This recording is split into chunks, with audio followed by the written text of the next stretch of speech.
Evropskim kmetom se lahko zahvalimo, da imamo zdravo hrano, hrano dostopno po cenah, ki jo ljudje kupijo povprečni Evropejci, in da imamo tudi najbolj trajnostno kmetijstvo. Kmetje so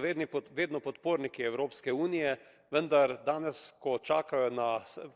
vnos teh vlog za subvencije za letošnje leto, s strahom gledajo na to, kaj jim pripravljamo tu v Evropskem parlamentu